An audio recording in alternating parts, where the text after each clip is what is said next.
আসসালামু আলাইকুম। আমি Mohammad Umar Faruk, director, economics teaching centre, Sirajganj.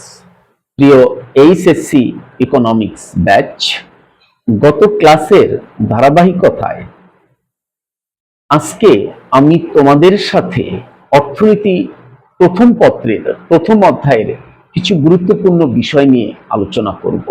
প্রিয় শিক্ষার্থীরা, আমি গত ক্লাসে তোমাদেরকে বলেছিলাম অ্যাডাম স্মিথ অর্থনীতিকে সম্পদের বিজ্ঞান হিসাবে অভিহিত করেন, কিন্তু অ্যাডাম স্মিথ অর্থনীতিকে সম্পদের বিজ্ঞান হিসাবে অভিহিত করায় তিনি পৃথিবীতে নিন্দিত হয়ে পড়েন।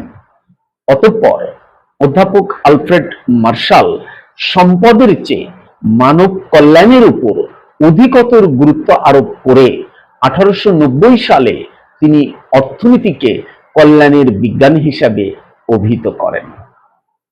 এই সালে অর্থাৎ 1890 সালে মার্শালের একটি গ্রন্থ প্রকাশিত হয়। এই গ্রন্থটির নাম হলো প্রিন্সিপলস অফ ইকোনমিক্স।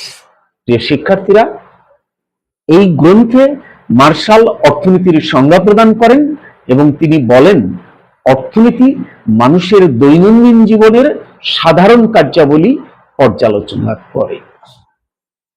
প্রিয় শিক্ষার্থীরা, এরপর 1932 সালে কেমব্রিজ বিশ্ববিদ্যালয়ের প্রখ্যাত অধ্যাপক এল রবিন্স অর্থনীতিকে অপ্রাচুর্যের বিজ্ঞান হিসাবে অভিহিত করেন।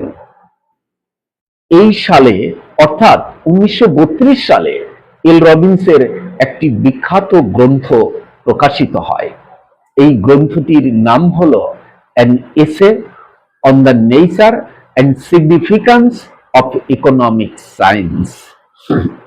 রবিন্স এই গ্রন্থে অর্থনীতির একটি বিজ্ঞানসম্মত এবং সর্বাধিক গ্রহণযোগ্য সংজ্ঞা প্রদান করেন এবং তিনি বলেন অর্থনীতি এমন একটি বিজ্ঞান যা মানুষের অসীম অভাব এবং বিকল্প ব্যবহারযোগ্য সীমিত সম্পদের মধ্যে সম্পর্ক বিষয়ক মানব আচরণ সম্পর্কে পর্যালোচনা করে। প্রিয় শিক্ষার্থীরা, এল রবিন্সের এই সংজ্ঞাটিকে যদি আমরা বিশ্লেষণ করি তাহলে এর তিনটি বৈশিষ্ট্য পাই, যেমন 1, মানুষের অভাব অসীম, 2, সম্পদ সীমিত, 3, সম্পদের বিকল্প ব্যবহার। প্রিয় শিক্ষার্থীরা, আজকে এ পর্যন্তই।